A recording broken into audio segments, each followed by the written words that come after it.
Republican Eli Crane now represents Arizona's 2nd Congressional District and is one of the nearly 80 new House members of the 118th Congress. He talked to C-SPAN about why he ran for office, the small business he started with his wife, and about his 13 years in the military that led to his service as a Navy SEAL. So not all of those 13 years were in the SEAL teams. I didn't make it through SEAL training on my first try, but I was persistent, I kept at it, and finally made it through the pipeline. I was about a SEAL for about 8 years. So, tell us about that experience of trying. Yeah. And then not succeeding the first time, but trying again. Well, you know, they want the best of the best there, and like many candidates that go through that program, you think you're ready, you get into that pressure cooker and you find out that you're not, and so like many candidates, I had to go back, you know, spend some time in the fleet, then thankfully I got an opportunity to come back and try again.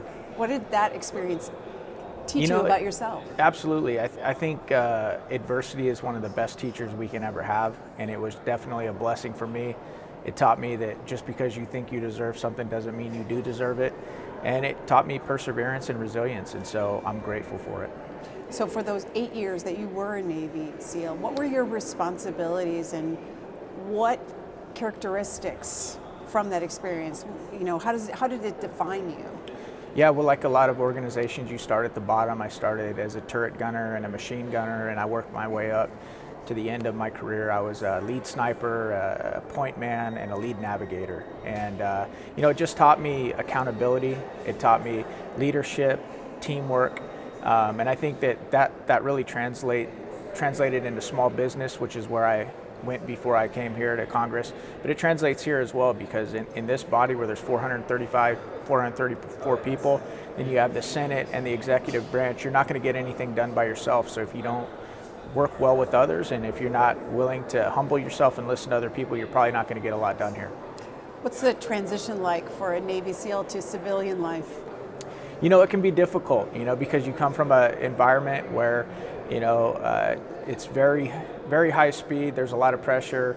There's, you know, you're not allowed to make a lot of excuses, if you will, and you come into the civilian sector, and it's very different. But like I said, it was a blessing. Me and my wife got to start a small company where we made all of our products in the USA. So I kind of went from, you know, something that challenged me to something else that challenged me, and it had mission incorporated into it, and that's always been a big deal for me, and it's one of the reasons I'm here with you guys now.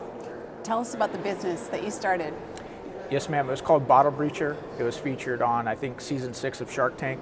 We got a deal with Mark Cuban and Kevin O'Leary, and it was an honor because, like I said, we were able to manufacture a product here. We were able to provide for our family, but we were able to provide for other families, and I got to see firsthand how difficult it is to manufacture things in the United States, and that, you know, that definitely plays into things that I care about.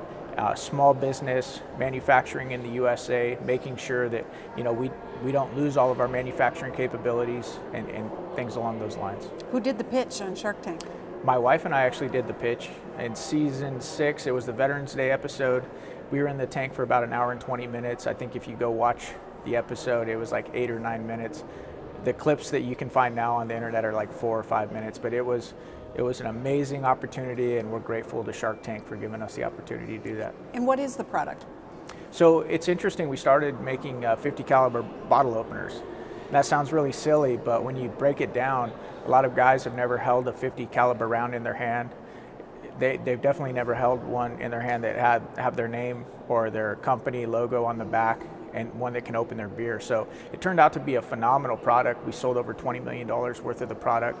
And like I said, I learned a lot about small business manufacturing, and, you know, learning to work with my wife, which, you know, is a challenge in itself. But I think it made our marriage stronger, and I'm glad that my daughters got to see that, because I know that the world is full of adversity. So watching their parents go through adversity, I think, is a good thing for them. Why did you then decide to run for office? You know, honestly, I decided to run for office the same reason I decided to join the Navy the week after 9/11. I'm just really concerned about this country. I love this country. I think it's a phenomenal country. But I also think in many ways we've gotten out over our skis. I think we've forgotten and, you know, a lot of the ingredients that have got us here in the first place. And I just wanted to make sure that I did everything I could so that when my daughters go through school and come out and try and get a job, raise a family, that they have some of the same opportunities that me and my wife did and other Americans did before us. You have some Navy SEAL buddies here Yeah. in Congress. Yeah, I do. What's your group like? It's it's really good because when you come into an environment like this that's so massive, and I feel like I'm getting lost every 15 seconds around this maze, and it's just good to see other brothers of mine that I might not have specifically worked with in the past, but we all come from the same community, so we all give each other a hard time, and it definitely, we call it banter. I call it banter therapy. So it just it just makes me feel like I'm home a little bit. Is there something you say to each other? Is there something that you do that's just between Navy SEALs? Yeah, it's just anything that you can say that insults your buddy, but I'm telling you, it's called banter therapy. It helps. It lifts you up, and if the guys aren't giving you a hard time, that's when you know that they might not like you. If they're giving you a hard time, you know that they love you and they care about you.